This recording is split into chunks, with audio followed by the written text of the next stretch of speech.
Terra's identity, as with that of other deities, may be envisioned from two different points of view, that of pedagogical truth and certain truth.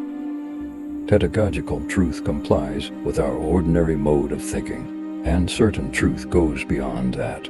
This double identity of Terra is not a contradiction. One does not negate the other. Beyond concepts does not mean nothingness. The nature of mind is the domain of awareness itself, of the experience itself of pure awareness. No intellect, no reasoning, no word can grasp it or express it. However, it is present and cannot be negated. This awareness, inherent in everyone beyond any mental elaborations, also is Terra in the ultimate domain. Other names are used to designate the ultimate Terra. She is notably called perfection of knowledge, Prajnaparamita.